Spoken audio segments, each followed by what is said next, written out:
Volvemos a Vía Pública, 23:38, y vamos a conversar respecto a lo que anunciábamos en un comienzo. ¿Quiénes son los responsables, los verdaderos responsables de los destrozos que en este caso ocurrieron dentro del Internado Nacional Barros Arana? Eso sumado a los destrozos que ocurrieron también en la Iglesia de la Gratitud Nacional, cuando encapuchados sacaron un Cristo, lo rompieron en la calle. En este caso, destrozos por 400 millones de pesos que dejan una toma estudiantil en el Internado Nacional Barros Arana. La Intendencia está intentando, a través de un oficio al Consejo de Defensa del Estado, que la responsabilidad la adquieran los padres de los menores de edad, que no pueden ser acusados porque justamente son menores, pero que provocaron estos destrozos. Vamos a discutir y vamos a conversar respecto a este tema con nuestros invitados. Claudio Valdivia, director de la Clínica Jurídica de la Universidad Católica. ¿Cómo estás? Muy buenas tardes. Buenas noches. Buenas noches. Y Jorge Varela, investigador de la Facultad de Psicología de la Universidad del Desarrollo. ¿Cómo estás? Muy buenas noches. Hola, muy buenas. Muchas gracias por estar con nosotros. Y voy a comenzar preguntándote a ti, Claudio, respecto a cuán plausible es la posibilidad de que este oficio que se envió al Consejo de Defensa del Estado efectivamente y finalmente entregue la responsabilidad de estos actos a los padres y que sean los padres que respondan por los alumnos. Nuestra legislación es bastante clara al respecto. Todas las personas deben responder por aquellos menores de edad que están bajo su cuidado. Y esa es la regla general. La cuestión es que para ser efectiva esa responsabilidad, primero tiene que haber un responsable de los hechos, de los daños y destrozos que se ocasionaron. Y por lo tanto, lo primero que uno debiera estar aquí es qué va a pasar con la investigación que realiza el Ministerio Público respecto a las personas que fueron detenidas, por ejemplo, en el colegio. Si es que se logra determinar que ellos fueron los causantes y los responsables de esos destrozos. Una vez determinada esa responsabilidad penal, que para este efecto yo creo que va a haber la aplicación de la ley de responsabilidad penal adolescente, es ver la responsabilidad civil de los padres, que en este caso obviamente corresponde, ya que están al cuidado de estos menores de edad. ¿Qué elementos se toman en consideración para entregar, en definitiva, acusar de una acción penal o civil, perdón, a los padres? ¿Qué elementos se toman en consideración? Porque uno podría decir que son elementos más bien de carácter subjetivo, ¿cierto? La cultura que se le ha entregado al niño, su educación, prácticamente los elementos del día a día, del vivir en la familia y los valores que se le entregan al niño. Por lo tanto, ¿cómo se pueden, en definitiva, dejar en claro esos elementos y que el padre se le dé esta responsabilidad? El Código Civil de 1857 es el que está vigente para estos efectos y por lo tanto estamos frente a los conceptos que establece el mismo Código Civil. ¿Qué nos dice? Que hay un deber de cuidado respecto de los hijos, que los padres también tienen un deber de vigilancia respecto a sus hijos, que tienen una autoridad. Y por lo tanto, esa autoridad, ese deber de cuidado, ese deber de vigilancia es el que deben ejercer respecto a sus menores de edad, respecto a sus hijos, que son menores de edad para estos efectos, y por lo tanto deben responder por esos daños. Si bien la ley establece ciertas causales para eximir a los padres respecto de, por ejemplo, si con toda la autoridad, con todo el cuidado que tuvieron, no pudieron impedirlos, aquí no estamos hablando de que un padre solamente por proveerle la educación, en términos jurídicos estoy hablando, por proveerle la educación está satisfaciendo mínimamente su deber de cuidado o responsabilidad o vigilancia respecto a su hijo. Porque debería ocurrir no solamente ese cuidado dentro de la casa, sino que principalmente fuera de ella. Pero si fuera de la casa el menor se integra en organizaciones sociales, por ejemplo, como en este caso, organizaciones estudiantiles, eventualmente, que pueden generar este tipo de hechos, cuando se trata de daños millonarios, por ejemplo, como en este caso del INBA. ¿El menor no adquiere ninguna responsabilidad por el hecho? La responsabilidad penal, a propósito de la responsabilidad penal adolescente, la aplicación de esa ley en particular, y la responsabilidad civil, si no tiene patrimonio, ese menor de edad es imposible hacer efectivo algún tipo de responsabilidad civil.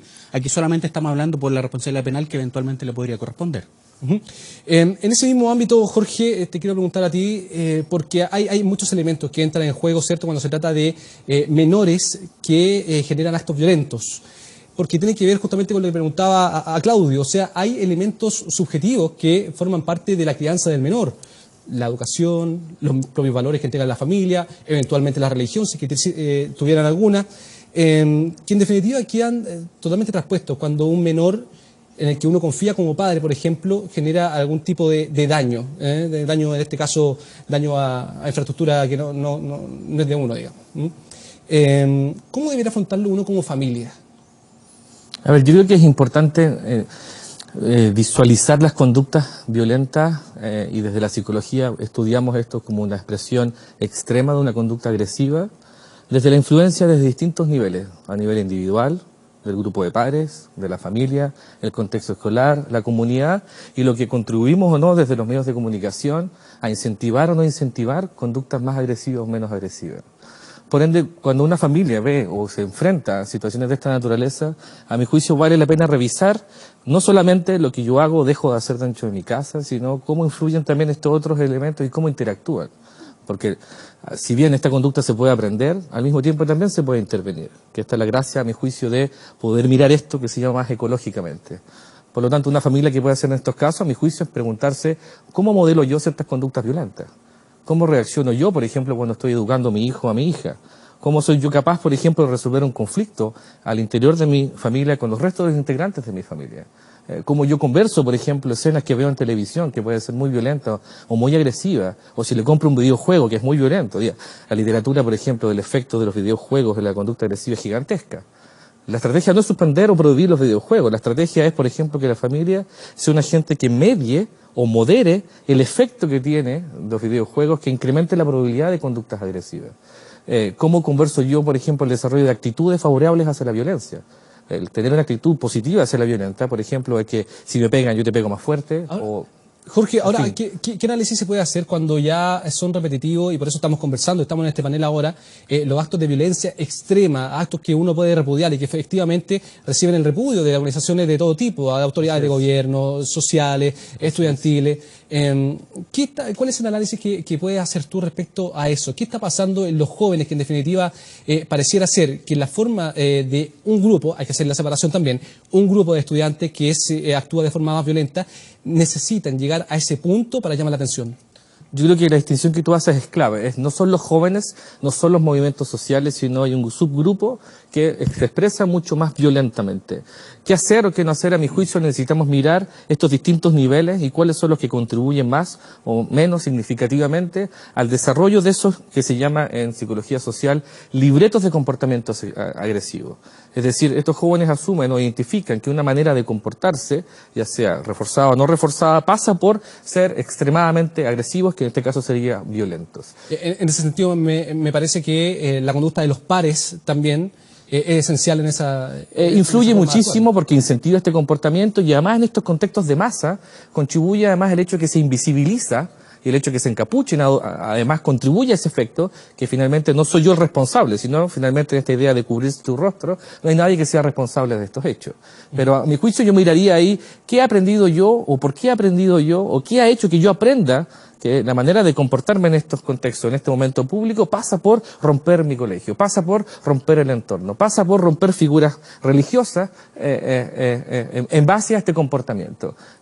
A mi juicio lo clave pasa por eso, cómo se construyeron esos libretos de comportamiento que hacen y que de alguna manera guían tu respuesta a, ok, si estoy en una marcha, entonces, ¿cómo me debería comportar acá? ¿Muy violentamente o muy por el contrario? Yo debería parar o reprimir las mismas agresiones, que de hecho uno ve muchas veces en manifestaciones de esta índole, el mismo entorno trata a veces de controlar a estos grupos, pero finalmente se asusta. Claro. Claro, lo que uno esperaría aquí es que en este tipo de movimientos se fomentara la responsabilización de los jóvenes respecto de sus actos, en cuanto a que si van a hacer una marcha, efectivamente tengan la conciencia que deben responder respecto si es que existe algún daño o si existe alguna acción como lo que ocurrió con el Cristo, exista alguna sanción también respecto a sus pares, que van a haber conductas que no van a ser admitidas bajo ninguna circunstancia. Y por eso me parece que lo que puede ocurrir con el colegio, con el INBA, puede ser un punto de inflexión en cuanto a que sus mismos pares, hoy día uno veía que había un reproche hacia ellos respecto de lo que habían ocasionado, porque ellos también se sentían perjudicados, producto de que personas absolutamente impunemente habían destruido su sala de clase. Claro, y no representaban a todo ese grupo tampoco. Efectivamente. Era un subgrupo, y lo interesante de esto es que no son todos los jóvenes, en general son grupos selectos, son grupos más focalizados que tienden a incrementar o tener una mayor presencia de una serie de factores de riesgo que incrementa la probabilidad de involucrarse en conductas más violentas. Entonces lo clave, a mi juicio, es no solo mirar una, sino cómo contribuyen estos distintos elementos a esa conducta mucho más violenta. Jorge, Claudio, quisiera subir un poquito la visión de esto, mirarlo desde perspectiva. Y Claudio, ¿te parece a ti que todos estos actos de violencia que hemos visto, la intransigencia de los propios estudiantes muchas veces en su discurso, este tema de la ofensiva, por ejemplo, que se discutió mucho cuando ellos comenzaron, renació este movimiento estudiantil, ¿cierto?, hace poco tiempo, tiene que ver un poco también con algo de la debilidad del sistema actual, del gobierno, la debilidad de las instituciones, que se ha comentado mucho, ¿cierto?, de la debilidad del sistema político, sobre todo la representatividad de la gente, y si hay algo de eso, de que la fragilidad de repente de las instituciones que no debieran nosotros gobernar y moderar, ante eso aparecen expresiones mucho más fuertes desde el punto de vista del llamado a atención que están intentando hacer al entablar y al intentar expresar su punto de vista. O sea, yo creo que cuando una autoridad le reprocha a los padres la actitud y la conducta a sus hijos, yo creo que la autoridad es la que tiene la primera responsabilidad en cuanto a dar una señal clara sobre ciertos actos que no se van a aceptar dentro de una sociedad, dentro de una comunidad. Y por lo tanto me parece que aquí la autoridad es la llamada a dar la primera señal respecto de la sanción que va a existir respecto a las personas que produzcan un daño, que generen un impacto en la sociedad. Lo que ocurrió en la Iglesia de Gratitud Nacional es muy grave, me parece. En ese sentido, por ejemplo, la querella de la Intendencia y este oficio al Consejo de Defensa del Estado, ¿iría en el buen camino, según tu perspectiva? Es que esto ya se anunció en el mes de abril, a propósito de otros desórdenes y otras manifestaciones que hubo durante el mes de abril.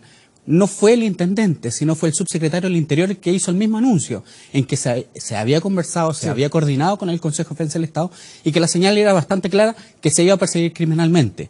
La pregunta que uno se debiera hacer ahí es, ¿qué pasó en abril?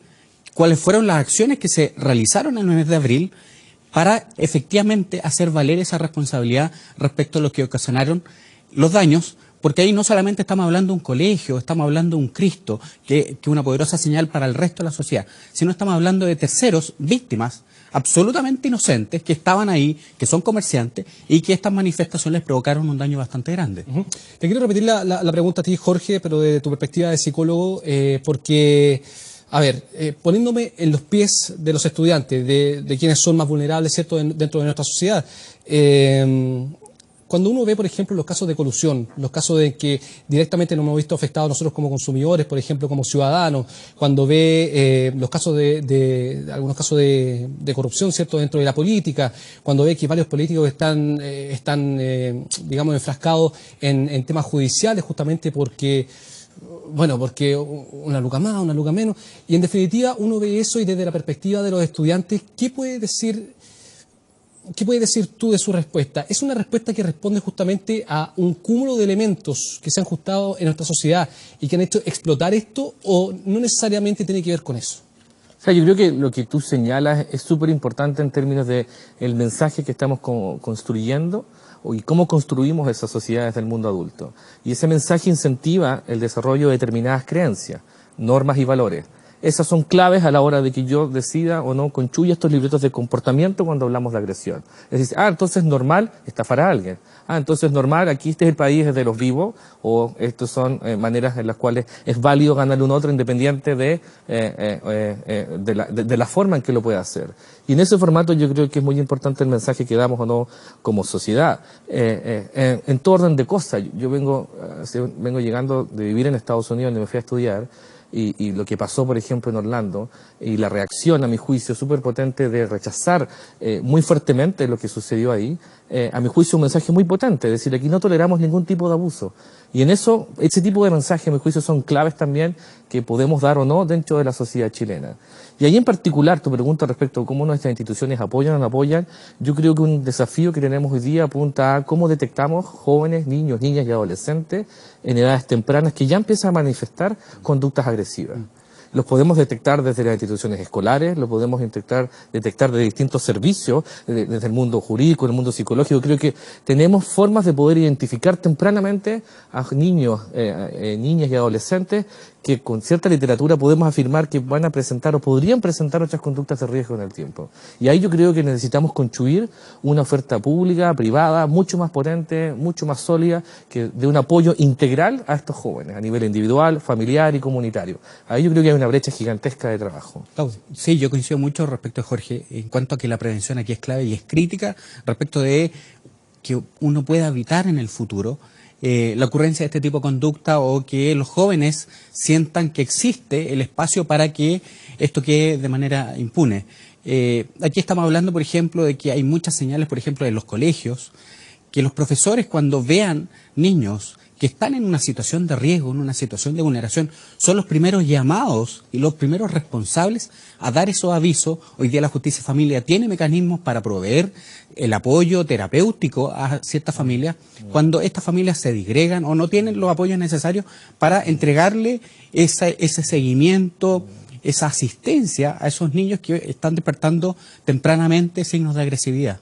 No solamente respecto de sus pares, sino también respecto a sus adultos. Sí, pero aquí probablemente la familia tiene mucho que ver, probablemente es todo tal vez desde el punto de vista de cómo se va guiando un niño, digamos, que está en desarrollo, que está generando su propia idea, que está recibiendo feedback del entorno, ¿cierto?, respecto a su comportamiento. Acá la familia es un tema esencial, me imagino. Es esencial. Por eso también la pregunta, cuando la intendencia va directamente a los padres, a buscar en ellos la responsabilidad de lo que hacen sus hijos, ¿está tomando la decisión correcta desde el punto de vista, por ejemplo, de la actitud del niño para corregir esa actitud? O sea, a mi juicio, todos los actores que influyen en la conducta agresiva de una niña, niño y adolescente tienen que hoy día responsabilizarse. En este caso hace sentido de que si el joven no puede responder públicamente o en relación con sus actos, quien viene a continuación tendrían que ser sus figuras protectoras. Sin embargo, ¿qué es lo que pasa en las conductas de agresión? El rol de la familia, en este caso, es parte del problema más que de la solución. Hay mucha evidencia que muestra adolescentes que desarrollan conductas violentas, tiene que ver también porque sus prácticas parentales fueron muy maltratadoras también. Abandono, agresión. De hecho, en los casos, por ejemplo, de responsabilidad penal adolescente, hay una alta correlación de jóvenes que ingresan a UPOL o ingresan a Carabineros por infracción de ley, en general también tienden a haber ingresado al sistema por vulneración de derechos. Entonces, si bien la familia la podemos responsabilizar, el desafío que tenemos es que, ¿qué pasa si esa familia es altamente maltratadora también? Por lo tanto, no, a mi juicio no sería el único actor clave en esto. La familia puede ser parte del problema o de la solución, y el mensaje, yo creo, tiene que ver con qué hacemos los otros actores que podemos contribuir a esta ecuación. Ahí, por ejemplo, ¿qué elementos estarían fallando actualmente, aparte de la familia? Yo creo que el sistema educacional es clave y crítico respecto a la amistad. A ver, lo que hace la intendencia me parece que es una señal importante en cuanto a que ponen los padres la obligación de poner atención, valga la redundancia, respecto a lo que están haciendo sus hijos. Oiga, sus hijos, a un hijo, un niño, un menor de edad, que está en una toma, que tiene 15, 16 años. Me cuesta creer que ese padre, que un hijo no llegue a dormir a la casa, le es indiferente. Yo creo que ese padre debe saber dónde está su hijo, debe saber con quién está, debe saber qué tipo de conductas va a desarrollar en un determinado entorno. Y me parece que en ese sentido, la conducta de la intendencia y la acción que está desarrollando la intendencia va en el sentido correcto. Aquí yo creo que el peor error que uno podría caer, o el riesgo, es criminalizar una conducta tempranamente de un joven, o criminalizar un movimiento, o criminalizar todas las tendencias que puedan existir dentro de este movimiento estudiantil. Sí, yo creo que hay que responsabilizarlo respecto a sus conductas. Sí, también hay que responsabilizar a sus padres, a los mayores que tienen la responsabilidad sobre ellos, para que puedan guiarlos, puedan estar atentos a que cualquier hecho, cualquier daño que ocurra, no va a ser impune y alguien va a tener que responder.